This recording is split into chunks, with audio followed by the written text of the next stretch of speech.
Warahmatullahi wabarakatuh.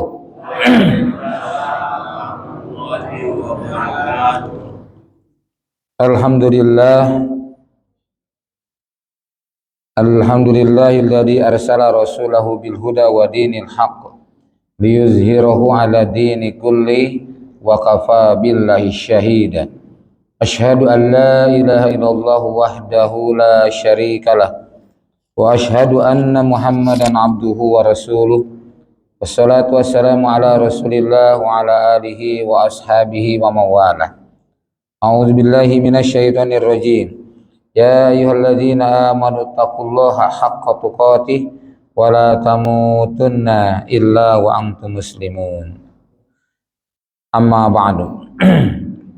Fa inna asdaqal hadis kitabullah wa khairal hadi hadi Muhammad sallallahu alaihi wasallam wa syarrul umuri muhdatsatuha wa kullu muhdatsatin bid'ah wa kullu bid'atin dhalalah. Masyaallah kan wa ma lam yasha lam yakun la haula wa la quwata illa billah. Apa kabar Bapak Ibu sekalian? Sehat semuanya? Alhamdulillah. Ya, saya mohon maaf agak kurang itu kasrak.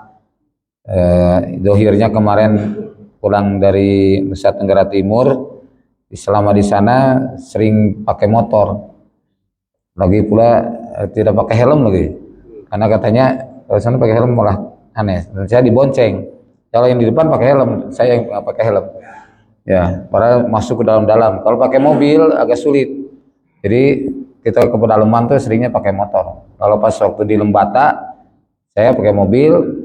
Pas di Adonara tuh seringnya pakai motor dan cukup jauh ke dalam-dalam, jadi mungkin karena angin jadi akhirnya kurang ini masuk angin ya. Baik para ikhwan dan akhwat yang Allah muliakan, kita sama-sama baca doa ini ya, doa untuk menuntut ilmu. Udah sering dibaca, mungkin tampilkan sekarang. Bismillahirrahmanirrahim. Rabbi zidni ilman, Allahumma anfa'ni bima 'allamtani wa 'allimni ma yanfa'uni warzuqni ilman yanfa'uni. Nah, ini Rabbi zidni ilman ini diambil dari Quran surat Toha 114 ya. Jadi ini doa para nabi kalau mau menuntut ilmu, baik bentuknya individu maupun komunitas, baik ia berada dalam majelis atau dia mau belajar mengkaji sendiri ya, itu bacakan doa Rabbi zidni ilman. Kemudian Allahumma anfa'ni ini dari dan seterusnya dari hadis ya. Saya lihat dan ini riwayat Al-Hakim di Kitabul Maram nomor di 1593 di halaman terakhir. Kalau di Bulughul Maram di halaman terakhir. Dalam Al-Mustadrak juz 1 690 nomor 1897. Dan lafaz yanfa'uni yang terakhir adalah tanfa'uni bih. Ya, ada juga yang begitu. Hadis ini sahih atas syarat Muslim. Jadi sahihnya itu berdasarkan berdasarkan Imam Muslim mensyaratkan syaratnya sahih. Jadi menggunakan syaratnya Muslim. Walaupun bukan hadis Muslim, tapi pakai syarat Muslim. Dan ia tidak mengeluarkannya. Jadi Imam Muslim tidak mengeluarkannya. Dengan matan yang berbeda, doanya diriwayatkan pula pada At-Tirmizi juz 5 halaman 578 nomor 3599, Ibnu Majah nomor 3833, nomor 251 dan 383. Syekh Albani mensahihkan hadis ini. Artinya Rabbi zidni, Allah tambahkan kepadaku ilman ilmu. Allahumma ya Allah anfa'ni, manfaatkanlah kepadaku bima 'allamtani, dengan apa-apa yang kau ajarkan kepadaku. Wa 'allimni, dan ajarkanlah kepadaku ma yanfa'uni, apa yang bermanfaat bagiku. Warzuqni, dan rizkikan kepadaku ilman yanfa'uni, ilmu yang bermanfaat bagiku. Ini ada kalimat warzuqni ilman. Nah, kenapa disebutkan sini? Karena seringkali kita memahami rizki itu gambarannya materi. Ya, uang, rumah, mobil, makanan, minuman itu disebut rizki. Betul, tidak salah gitu. Tapi jangan terbatas di sana.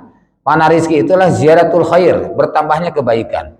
Jadi semua aspek kebaikan berupa kepahaman rizki, kemudian kenyamanan rizki, kesehatan rizki. Maka ada doa Rabbi zidni ilman warzuqni fahman. Ya, kepahaman itu rizki. Jadi kalau kita belajar kemudian paham, itu rizki. Tapi kalau begitu jalan-jalan kok nggak ngerti-ngerti gitu ya. Nah, berarti rezekinya belum dapat itu.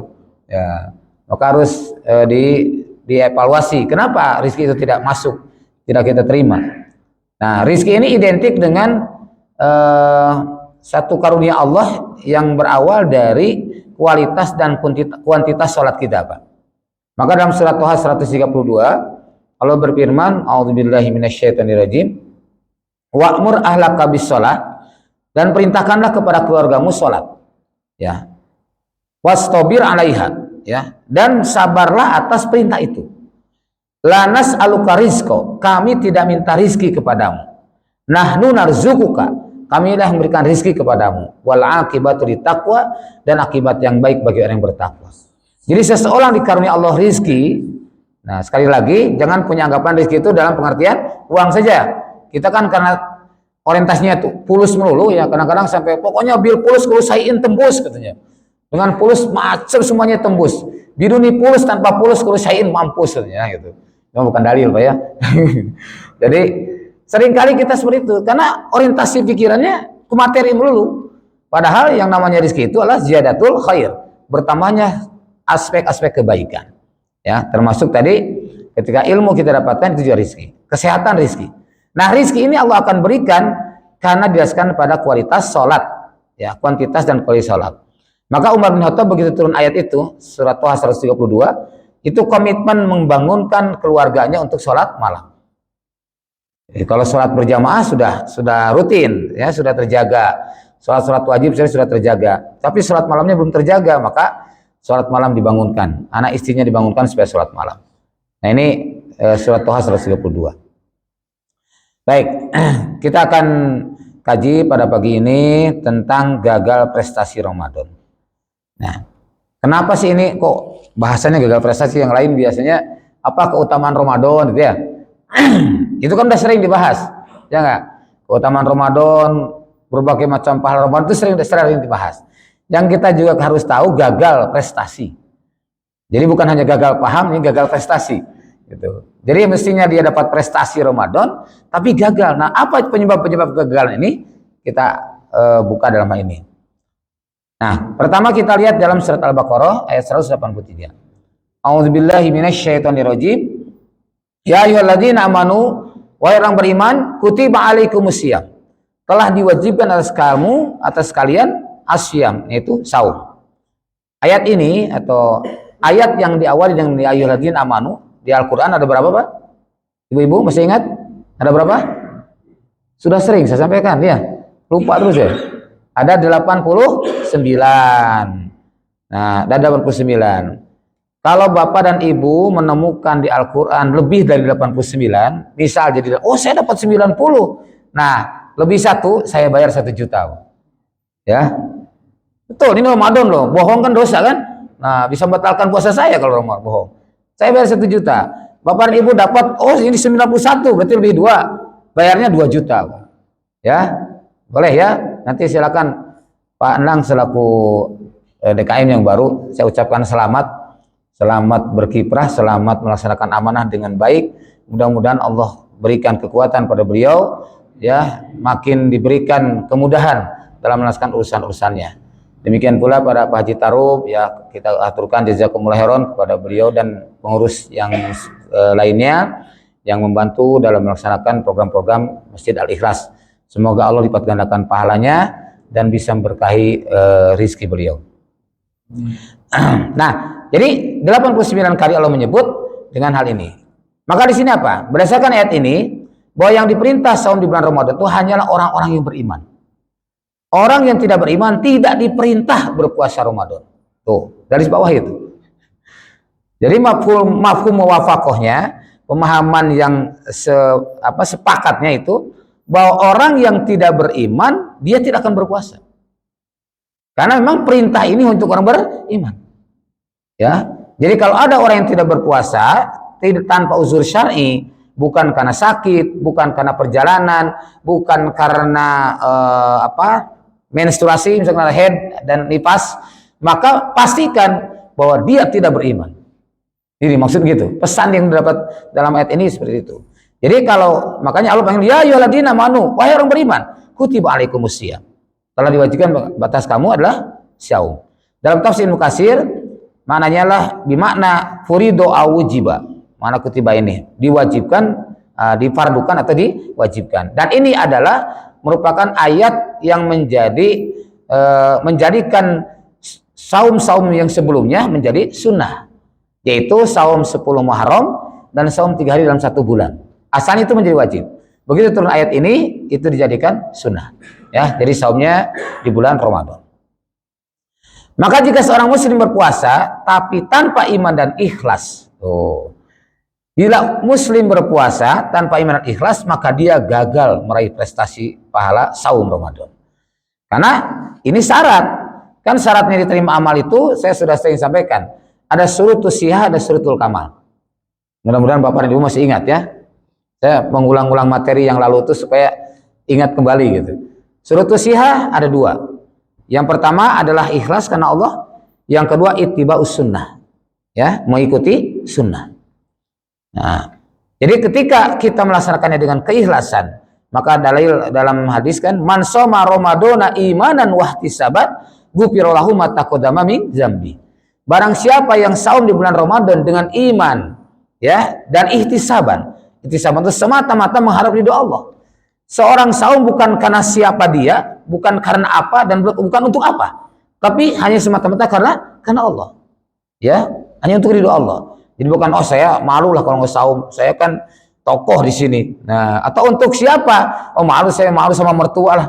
Mumpung di rumah mertua ada saum, nanti begitu di luar mertua nggak saum lagi. Gitu. Nah, jadi bukan itu, ya. Iman dan wahtisaban. Nah, yang kedua ada syurutul kamal. Syurutul kamal itu syarat sempurnanya. Tuh. Seperti kalau dalam sholat, syarat sahnya itu adalah pertama ikhlas tadi. Yang kedua ittiba'us sunnah, mengikuti contoh Rasulullah SAW. Nah, kemudian syurutul kamal sempurnanya berjamaah di awal waktu, ya, itu syurutul kamal. Kemudian tidak menunda-nunda waktu sholat, itu termasuk syurutul kamal, syarat sempurnanya. Merapatkan shaf dalam sholat juga syarat sempurnanya. Tuh. Oke, kemudian yang kedua, kama kutibal ladzina min qablikum, sebagaimana telah diwajibkan oleh orang-orang sebelum kalian. Nah, kalimat ini menunjukkan bahwa berpuasa itu sudah disyariatkan kepada orang-orang yang beriman sebelum Nabi Muhammad SAW. Maka disebut syar'u man qablana. Ya, itu syariat yang telah ada sebelum kami, sebelum Nabi Muhammad SAW. Ya. Juga mengandung pengertian kita harus mengikuti orang-orang terdahulu. Maksudnya siapa? Bukan bapak dan kakek kita. Ya, orang terdahulu tuh, oh bapak dulu, lupa saya dulu ngajarkan begini, bukan standar. Karena bapak kita, kakek kita, semua tidak dijamin masuk surga. Betul nggak? Betul tidak? Nggak ada yang dijamin masuk surga, Pak. Yang dijamin masuk surga hanya Rasulullah, terus 10 sahabat kan disebutkan. Nah, selain itu tidak dijamin masuk surga. Walaupun orang tua kita ini misalkan baik gitu ya, belum tentu jaminan. Maka disinilah oleh Allah SWT diarahkan agar kita mengikuti orang-orang terdahulu. Jangan diartikan terdahulu itu orang yang dekat dengan kita. Yang dimaksud sini kembalikan, maksudnya adalah Rasul dan sahabat. Ma'ana alaihi wa ashabi, apa yang aku dan sahabatku ada padanya. Nah, termasuk juga yang tadi para nabi yang terdahulu, ya, maksud orang terdahulu itu. Dalam hal ini Rasulullah SAW berpesan, fa'alaikum bisunnati wa sunnatil khulafa'ir rasyidin al-mahdiyyin. Maka wajib bagi kalian, ya, mengikuti sunnahku dan sunnah khulafa'ir rasyidin al-mahdiyyin, sunnah khalifah yang 4. Maka sekali lagi jangan pernah benci kepada khalifah. Jangan pernah benci kepada khilafah. Ya, ini karena orang musuh-musuh Allah tuh menggiring kita untuk benci kepada khalifah atau khalifah. Padahal itu syariat Islam. Kalau kita benci kepada khalifah, jangan kita pakai Quran mushaf itu. Karena itu produk khalifah. Betul? Itulah Abu Bakar dulu yang atas inisiatif Umar mengusulkan para Abu Bakar untuk dibukukan Al-Quran. Kalau waktu itu tidak ada, berarti tidak ada Quran sekarang. Tuh. Juga demikian pula tarawih berjamaah. Siapa inisiatifnya? Umar bin Khattab. Di masa Nabi pernah tarawih, tapi tidak diperintahkan. Nabi sholat, para sahabat ikut. Hari kedua, hari pertama, hari kedua makin banyak. Hari ketiga malah makin banyak, tapi Rasul tidak datang. Nah, sejak zaman Abu Bakar pun tidak dikenal ada tarawih berjamaah. Begitu di masa Khalifah Umar, umat Islam makin berkembang pesat, dan keimanan mereka tidak sebagaimana keimanan para sahabat terdahulu, ya, para tabiin ini. Kemudian akhirnya disitulah mereka bersolat berjamaah, sholat tarawih berjamaah itu dengan berkelompok-kelompok, ngangkat imam ini, si A jadi imam, si B jadi imam, si C di Masjid Nabawi. Nah, Umar bin Khattab khawatir, wah ini bisa terjadi perpecahan kalau begini. Maka akhirnya Umar menetapkan sekarang semuanya harus berjamaah dengan satu imam, Ubay bin Ka'ab. Diangkatlah Ubay bin Ka'ab sebagai imam sholat tarawih. Sejak itu kan Umar berkata, inilah sebaik-baik bid'ah. Jadi maksudnya apa? Karena memang di masa Nabi tidak diperintahkan oleh Nabi sholat tarawih berjamaah, tidak. Tapi apakah boleh kita lakukan? Gunakan, karena Nabi berpesan wajib bagi kaum mengikuti sunnahku dan sunnah khulafaur rasyidin al-mahdiyyin. Maka dalam ini saya menghimbau kepada para ikhwan yang hafalannya tidak banyak, gitu ya, bapak dan ibu yang tidak banyak hafalannya, maka sebaiknya sholat tarawih berjamaah supaya bisa ganti-ganti bacaan dengan yang imam baca. Tapi kalau hafalannya banyak, ya, kemudian tidak jadi imam, maka lebih baik murojaah, ya, sehingga dia bisa membaca sepanjang mungkin. Karena masya Allah gitu.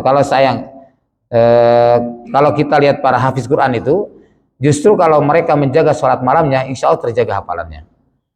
Karena disitulah tempat yang paling bagus, paling tepat untuk murojaah, ya. Selain hari-hari biasa, di saat itu, karena sekarang 8 rakaat ya. Nah yang 3 rakaatnya kan Sabihis, Al-Kafirun, dan Al-Ikhlas. Nah yang 8 rakaat itu bisa 1 juz aja sehari, masya Allah. Jadi 30 juz itu berarti 1 bulan selesai. Tuh.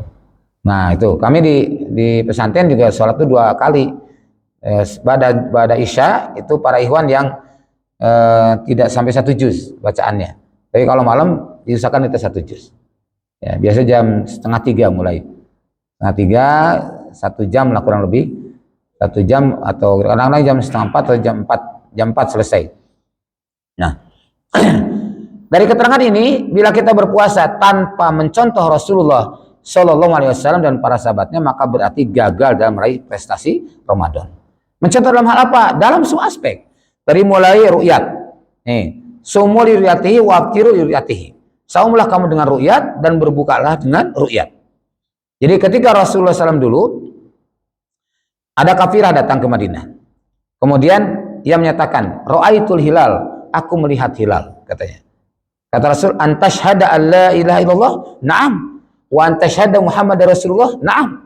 Maksudnya, apakah kamu seorang muslim? Gitu ya. Nah, terus kalau gitu, ya Bilal, fa'adini nas ayasumu goda. Wahai Bilal, umumkan para manusia besok saum. Tuh. Ini adalah komando imam. Rasul waktu itu jadi imam. Komando sentral. Ya. Begitu dapat informasi, maka kemudian diputuskan. 1 Ramadan jatuh besok, kita melaksanakan saum. Maka pada malam itu, para sahabat melaksanakan sholat qiyamul Ramadan atau sholat tarawih.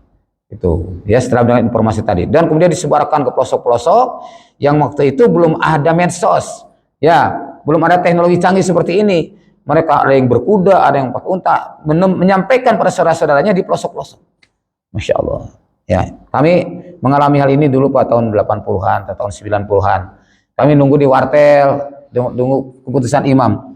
Nah, begitu imam sampaikan bahwa jatuh pada hari ini, maka langsung kita datang pelosok-pelosok yang ikhwan tidak bisa dijangkau dengan teknologi, ya, apalagi di kampung-kampung. Kita datang, ada yang pakai motor, ada yang pakai mobil. Ayo sampaikan para ikhwan, sampaikan bahwa besok saum. Nah, jadi tidak menunggu keputusan di TV, tidak, ya, karena kita lihat global, ya, lihat global itu memantau dari seluruh dunia. Nah, jadi kalau misalkan di TV misalkan sudah diputuskan, oh saumnya tanggal sekian, kan ada juga kan yang berdasarkan hisab menentukan tahun pokoknya tanggal sekian. Kami tidak. Kami tunggu dulu informasi. Oh di Indonesia tidak dapat. Terus langsung ke lebih barat sampai ke daerah Timur Tengah. Itu didapatkan akhirnya. Misalkan di sini tidak dapat, di sana dapat, kita umumkan. Nah, ini adalah dalam rangka memenuhi perintah Rasul, fa'alaikum bisunnati wa sunnatil khulafa'ir rasyidin al-mahdiyyin. Inilah fungsi imam di sini memberikan komando. Termasuk juga yang lainnya, ya, termasuk Idul Fitri nanti. Nah, sekarang la'allakum tattaqun, agar kalian bertakwa. Kalimat ini mengandung pengertian target dari ibadah saum kita, yang lainnya di bulan Ramadan itu adalah menjadi orang-orang yang bertakwa. Karena dengan ketakwaan sekian banyak keutamaan akan didapatkan. Ya, di Al-Qur'an di surah Al-Anfal ayat 25, wa may tattaqullaha yaj'al lakum furqana. Kalau kamu takwa kepada Allah, Allah akan memberikan furqan, memberikan garis pemisah, garis pembeda, sehingga ia cerdas, pandai memilah dan memilih. Tidak mudah terjebak, tidak mudah terpeleset, karena dibimbing dengan ketakwaan yang Allah berikan padanya. Tuh. Kemudian, wa may taqillah yaj'al lahu makhraja. Yang bertakwa kepada Allah akan berikan jalan keluar, diberikan solusi. Tuh. Ya, wa yarzuqhu min haitsu la yahtasib, dan diberikan rezeki yang tidak disangka-sangka. Maka dengan itu orang yang bertakwa tidak akrab dengan susah, tidak sering pusing dan tidak bertemu bingung. Kemudian wa may taqillah yaj'al lahu min amri yusra, diberikan kemudahan urusannya. Tuh. Bahkan disertai dengan tawakal, diberikan kecukupan dalam semua kebutuhannya. Demikian pula dengan takwa, Allah akan hapuskan dosa-dosanya, hapuskan kesalahannya, dan Allah akan berikan pahala yang besar. Ini keutamaan daripada takwa. Nah, coba kita evaluasi setelah kita balik, ya, setelah kita taklif atau mumayyiz, setelah kita kalau muslimat setelah haid, kalau muslimin setelah mimpi basah, ya, antara usia 13 sampai 15 tahun. Sampai sekarang dihitung, Pak, berapa tahun kita melaksanakan saum? Taruhlah misalkan saya usia 55. Kalau saya taklifnya 13 tahun waktu itu atau 15 tahun, itu kan sudah 40-an kali. Ya kan? 40-an kali, 40 tingkatan takwa. Padahal kalau sekolah saja, sekolah SD 6 tahun, SMP 3 tahun, SMA 3 tahun, ya enggak? S1 taruhlah 5 tahun misalkan. Ya, sudah berapa tuh? 12 tambah 5, 17. Ya, tambah S2, taruhlah dia 3 tahun. Ya, S2 3 tahun berarti 20. Nah, tambah juga S3, taruhlah normal. S3 itu normalnya rata-rata 2,5 tahun. Ya, 2,5 tahun. Misalkan berarti 23 tahun, atau misalkan lambatnya sampai 25 tahun, itu sudah jadi dokter. Ya, kalau terus begitu, dokter, Pak. Nah, takwa itu seperti itu. Mestinya dari waktu ke waktu itu bertambah. Setiap tahun kita la'alakum tattaqun, agar bertakwa, mestinya bertambah. Jadi dari tahun ke tahun ada peningkatan. Maka semakin bertambah usia kita, kan berkurang umur kita nih, seharusnya makin meningkat kesempurnaan kita, mendekati bagaimana Rasul dan para sahabat beramal. Itu idealnya, ya. Tapi realita yang terjadi seringkali ketika dia sebelum saum, ya, dia orang malas sholat berjamaah, malas baca Quran, malas sedekah, ya, malas beramal soleh. Begitu Ramadan, giatnya luar biasa, ya, giat Ramadan. Di Ramadan pokoknya rajin berjamaah, rajin amal soleh, rajin bersedekah, rajin baca Quran, ya. Begitu selesai Ramadan, apa yang terjadi? Kembali lagi. Tuh, maka yang diraih itu bukan Idul Fitrah, bukan kembali pada fitrah, tapi Idul Futur, kembali pada kemalasan, hilang semangat, hilang gairah. Akhirnya masjid yang tadinya penuh di bulan Ramadan kembali lagi berkurang. Baca Quran yang tadinya rajin di bulan Ramadan, dia Qurannya simpan lagi di atas lemari. Nah, ini yang sering terjadi. Betul tidak? Mohon maaf kalau saya menduga-duga, karena realita di lapangan seperti itu, Pak. Ya, jadi banyak di antara kita yang begitu masuk bulan Syawal, mestinya bulan peningkatan. Bulan Ramadan kan bulan penggodogan. Daripada Ramadan itu artinya bulan peningkatan, bulan penggodogan, bulan pendidikan dan latihan. Bulan Syawal itu bulan peningkatan artinya. Tuh. Tapi faktanya seringkali Syawal malah kembali lagi pada semula. Nah, mari kita evaluasi. Sebaliknya jika seorang berpuasa tanpa target takwa, maka ia akan kehilangan kesempatan emas bulan Ramadan ini, dan ia pun gagal meraih prestasi Ramadan. Oh, ya. Kemudian, wa 'alal ladzina yutiqunahu fidyatun ta'amu miskin, dan atas orang-orang yang lemah, yang tak mampu lagi berpuasa, maka dia membayarkan fidyah, ya, memberi makan kepada orang miskin. Nah, sebagian orang yang salah memahami ayat ini berpendapat, pokoknya kalau nggak kuat saum atau puasa, nggak usah dipaksakan. Fidyah aja, kan murah, cuma ngasih makan orang miskin kok, paling berapa? Ada gitu nggak? Oh, Masya Allah. Ini lapangan begitu. Akhirnya, ia tidak berusaha untuk menyelesaikan puasanya. Begitu terasa sangat lapar dan haus, ia pun terbuka dan fidyah memberi makan orang miskin sekehendaknya sendiri. Orang seperti ini gagal meraih prestasi Ramadan. Ia pun tidak menginginkan babur royan, ya. Babur royan itu di surga nanti. Apa royan artinya? Babur royan itu pintu, royan itu artinya tidak haus. Kalau dalam bahasa Indonesia, lawannya lapar apa? Kenyang, ya enggak? Lawannya haus apa? Hah? Tuh, kan nggak ada. Nggak ada, bahasa Indonesia terbatas, Pak. Nah, dalam bahasa Arab tuh royan itu artinya tidak haus. Jadi begitu kita masuk pintu itu, hilanglah semua dahaga, kepenatan, semua, Masya Allah, diberikan kesegaran, segar bugar. Ya, itulah babur rayyan. Oh, Masya Allah. Dan itu hanya ditemukan, hanya diberikan pada orang-orang yang melaksanakan saum di bulan Ramadan. Ketika dia tadi sedikit lapar, sedikit langsung buka gitu ya. Nah, ia pun tidak akan pernah menikmati dua kebahagiaan saat berbuka dan saat berjumpa dengan wajah Allah. Karena kata Rasulullah SAW, orang yang saum itu farhatani, dua kebahagiaan baginya. Yang pertama ketika dia berbuka, betul nggak bahagia? Wah, luar biasa bahagianya. Bahkan bukan hanya bahagia, disiplinnya luar biasa. Ya, tidak ada satu momen yang paling disiplin bagi seluruh kaum muslimin di dunia kecuali saat menunggu berbuka. Betul? Nah, coba kalau sikap itu dirawat terus dalam setiap keadaannya, wah, Masya Allah. Tapi realitanya kadang-kadang saat berbuka aja disiplinnya. Nah, yang kedua, tidak berjumpa dengan wajah Allah. Rasulullah bersabda ketika ditanya oleh sahabat, ya Rasulullah, seperti apa kita nanti berjumpa dengan wajah Allah? Seperti kamu lihat bulan purnama tanpa penghalang sedikit pun. Masya Allah. Dan itu satu kenikmatan yang paling tinggi, ya, melebihi terhadap nikmatnya kita berada di surga. Nah, karena tidak pernah berpuasa di bulan Ramadan, maka ia pun gagal meraih prestasi Ramadan. Ini Pak Rehan. Ini bisa lihat dalam surah At-Taubah ayat 71-72 bahwa wajah Allah atau keriduan Allah itu lebih besar, lebih tinggi nikmatnya, kebahagiaan dibandingkan surga. Ya. Nah, kemudian wa antasumu khairul lakum in kuntum ta'lamun. Dan hendaklah kamu saum atau kamu saum itu khairul lakum, lebih baik bagimu. In kuntum ta'lamun, jika kamu mengetahui. Ayat ini kadang juga salah paham dengan memaksakan diri berpuasa walaupun sampai sakit-sakitan atau kepayahan luar biasa. Sampai tak bisa berbuat apa-apa. Dia pokoknya pengen puasa karena memahami ayat tadi. Saum itu lebih baik, jadi ya nggak mau dia berbatal, sehingga akhirnya menimbulkan kemudaratan bagi dirinya. Setelah itu dia sakit, nah, udah sakit malah jadi repot, nggak bisa berkiprah lebih banyak, tuh, ya, dan juga merepotkan orang lain jadinya. Padahal dalam kondisi seperti ini dibolehkan mengambil rukhsah. Pamangkan namari dan awal safarin faidatu min ayyamin ukhra, kan jelas ayatnya. Kalau siapa yang sakit atau di perjalanan boleh berbuka. Namun demikian, jika seorang masih bisa bertahan untuk melanjutkan saumnya walau dengan kepayahan, maka itu lebih baik. Inilah yang dipakai jumhur ulama. Jadi kalau tidak menemukan madorot, payahnya masih bisa ditahan nih, sudah, jangan berbuka, lanjutkan saum. Kemudian syahrul Ramadan alladzi unzila fihil Quran. Bulan Ramadan itu yang dimana diturunkan padanya yaitu Al-Quran. Dengan ayat ini, semestinya kaum muslimin mengoptimalkan perhatiannya kepada Al-Quran, bukan dengan bacaan yang lain.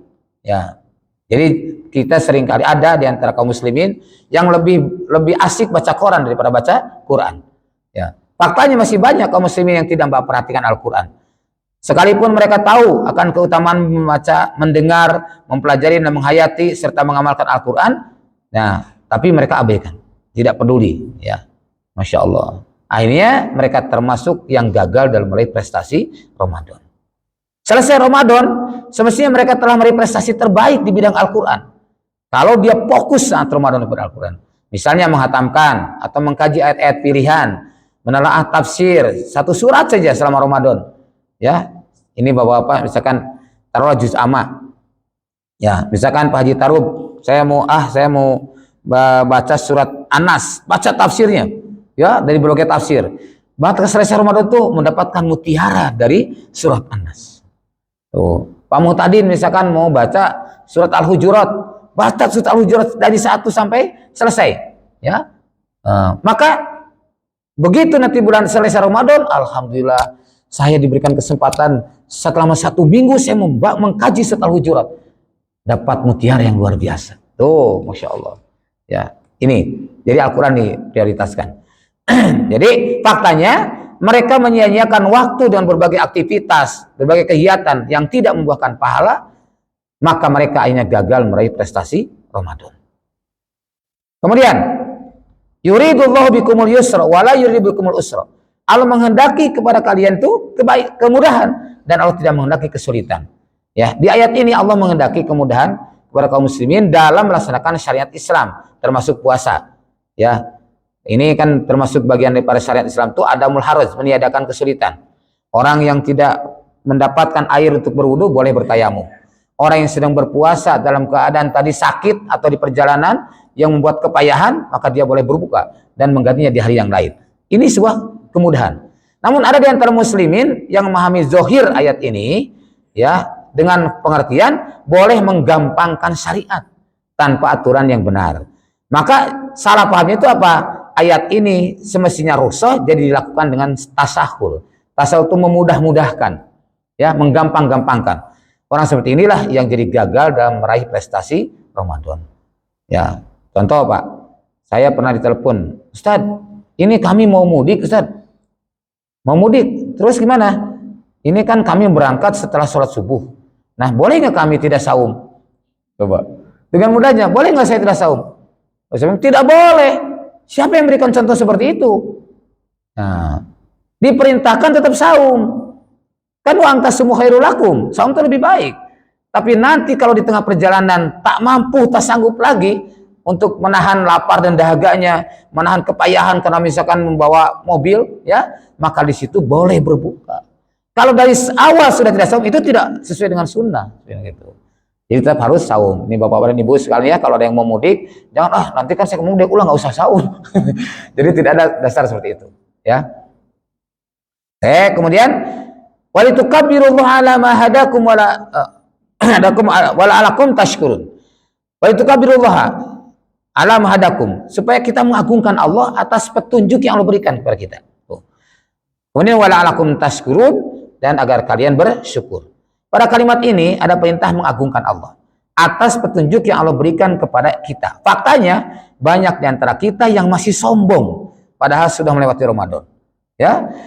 Banyak takabur, ujub dan tidak tunduk hatinya kepada Allah dan Rasul, kepada Allah yang Maha Agung, walau di bulan Ramadan terkondisikan dengan serempaknya kaum muslimin, ya, di seluruh dunia beribadah dengan saum dan qiyam Ramadan serta amalan Ramadan lainnya. Namun betapa keras hati mereka sehingga cahaya kebenaran tidak menembus relung hati mereka. Bahkan mereka menyombongkan dirinya, merasa benar sendiri, tidak mau memohon kepada Allah agar diberi petunjuk. Nah, ini fakta di lapangan. Orang-orang yang dapat melaksanakan amaliyah Ramadan bukanlah karena kehebatannya, tetapi karena hidayah Allah kepadanya. Karena itulah harus disyukuri dengan sebaik-baiknya. Wujud syukurnya dengan bertakwa yang sebenar-benarnya. Karena kan ittaqullah haqqa tuqatih oleh Abdul bin Mas'ud itu ditafsirkan, pertama ayat to'a pala yuso, kita mentaati Allah dengan tidak maksiat padanya. Ayat sekarang pala yukfar, ya. Kemudian kita mensyukuri nikmat Allah, maka kita pun tidak mengkufurinya. Dan ayat sekarang pala yungsa, kita mengingat Allah dimanapun dan kapanpun dengan tidak melupakannya sedikit pun. Jadi jika dengan Ramadan kita masih sombong, tidak bersyukur atas hidayah Allah, maka itu artinya kita gagal prestasi Ramadan. Nah, kemudian ayat ujibu da'wat da'i idza da'an. Ya. Aku akan mengabulkan dakwah, mengabulkan doa orang yang berdoa kepadaku. Tuh, apabila ia berdoa kepadaku, aku akan mengabulkan. Nah, bulan Ramadan itu bulan mustajabnya doa. Nih, maka hendaklah optimalkan gitu ya. Timbal pertanyaan, bagi siapa mudah dikabulkan doa? Nih. Nah, karena ada orang berpendapat, pokoknya semua orang di bulan Ramadan kalau berdoa dikabulkan. Lihat dulu ayat berikutnya. Kalimat berikutnya. Ada di antara manusia yang memahami bahwa semua orang bisa dikabulkan doanya tanpa syarat apapun, yang penting selama bulan Ramadan. Tuh, ia tidak memperhatikan kalimat seterusnya. Kalimat berikutnya kan fal yastajibuli wal yu'minu bi la'allahum yarsyudun. Maka hendaklah ia memenuhi perintah-perintahku dan beriman kepadaku. Nah, agar kalian mendapatkan petunjuk. Nah, kan tadi ada orang yang puasa tidak beriman. Makanya Ibnu Rajab Al-Hambali menyebutkan bahwa yang paling dibenci oleh Allah diantaranya orang yang beriman hanya di bulan Ramadan. Tuh, beriman hanya bulan Ramadan. Jadi ada yang seperti itu. Kemudian hendaklah mereka itu memenuhi perintahku dan beriman kepadaku agar mereka memperoleh kebenaran. Akibat salah paham terhadap ayat ini, maka ia pun gagal meraih prestasi Ramadan. Uhilla lakum lailatas syiyam. Lailatas syiyami rafatsu ila nisaikum. Telah dihalalkan bagi kalian di malam harinya untuk menggauli istri-istri kalian. Hunna libasul lakum. Mereka lah pakaian bagi kalian. Wa antum libasul lahunna. Dan kalian pakaian bagi mereka. Ayat ini adalah kemudahan dari Allah untuk tetap bisa menyalurkan syahwat kepada pasangan, istri atau suami dengan cara halal di malam hari. Hal ini hendaknya disyukuri dan jangan disia-siakan. Ya. Jadi disyukuri jangan disia-siakan. Malam itu adalah malam yang dibolehkannya kita bergaul, berhubungan suami istri. Sehingga siang hari yang saatnya saum tetap bisa mengendalikan syahwat. Jangan sampai melakukan pelanggaran dengan bercumbu dan berhubungan intim di siang hari sehingga menyebabkan dihukum saum. Ya, 2 bulan berturut-turut, ya seperti yang terjadi para sahabat. Jika itu yang terjadi berarti ya gagal dalam meraih prestasi Ramadan. Lanjut, kemudian wa kulu washrabu hatta yatabayyana lakumul khaytul abyadu minal khaytil aswadi minal fajr. Ya, dan makanlah oleh kalian, minumlah oleh kalian hatta yatabayyana sehingga jelas lakum bagi kalian al khaytul abyad. Ya, itu benang putih, minal khaytil aswad dari benang hitam. Minal fajr, yaitu fajar. Di antara kaum muslimin ada yang salah memahami ayat ini, Pak. Yakni dengan menggantungkan 2 helai benang hitam dan putih. Ya, jadi ini orangnya saya kenal gitu. Jadi orang kenal saya juga. Nah, dia gantungan 1 benang hitam, 1 benang putih. Dia simpan di jendela dalam kegelapan atau di balik pintu. Nah, kemudian lalu jika sudah terlihat jelas bedanya hitam dan putih, maka diyakini bahwa fajar sudah masuk. Tapi kalau belum kelihatan bedanya hitam putih, walaupun azan berkumandang dia masih makan. Nah, ini masalahnya, gagal paham ini ya. Nah, karena dia memahaminya tadi letterlek, ya tekstual. Memang mestinya benang merah, benang hitam dan benang putih. Tapi yang dimaksud di situ adalah fajar, yaitu fajar sidik. Ya, fajar sidik itu adalah masuknya waktu subuh. Karena ada fajar kizib, ada fajar kidik, ada fajar sidik. Kalau fajar kizib itu biasanya keluar itu kurang lebih sekitar mungkin 3/4 jam ya sebelum subuh. Itu keluar ibarat semburan ekor serigala. Jadi keluar menyembur ke atas itu ya kayak ekor serigala. Tapi kalau fajar sidik ya itulah masuk waktu subuh. Begitu kelihatan ya dia kemudian terus menerangi kiri kanan makin hari makin terang. Jadi kalau fajar kizib setelah keluar cahaya itu gelap lagi. Gelap lagi. Tapi kalau fajar sidik menjadi terang. Nah, jika ini dilakukan, ya, maka tentu ia tidak dapat meraih prestasi Ramadan. Karena yang dimaksud ayat ini bukan benang hitam dan putih yang digunakan untuk menjahit, tapi fajar sidik di sebelah timur. Cahaya fajar itu akan terus keluar dari gelap menuju terang. Nah, kemudian wala tubashiruhunna wa antum aakifuna fil masajid. Ya, dan janganlah kalian menggauli istri-istri kalian wa antum aakifuna fil masajid, sedang kalian dalam keadaan itikaf di masjid-masjid. Jadi kalau mau saat itikaf, ya walaupun biasanya sebelum itikaf itu halal, kalau saat itikaf jangan melakukan hubungan walaupun di malam hari, karena itu bisa membatalkan itikaf. Ya, kalimat ini adalah larangan berhubungan suami istri bukan hanya di siang hari tapi juga di malam hari apabila melaksanakan itikaf. Kalau tidak itikaf masih boleh. Jadi, kalau dia itikaf di masjid, walaupun sekali pulang malamnya tetap tidak boleh. Ya. Seorang yang melaksanakan itikaf adalah berharap mendapat pahala Lailatul Qadar yang nilainya sama dengan beribadah 1000 bulan atau lebih dari 83 tahun. Akan tetapi hal ini bisa menjadi batal dan gagal meraih prestasi bila mu'takif orang yang itikaf tidak sabar untuk menahan syahwatnya sehingga ia pun berhubungan di malam hari dengan istri atau suaminya. Dengan demikian ia gagal meraih prestasi 1000 bulan beribadah. Hilanglah kesempatan emasnya pada tahun itu. Ini berarti gagal prestasi Ramadan. Oh.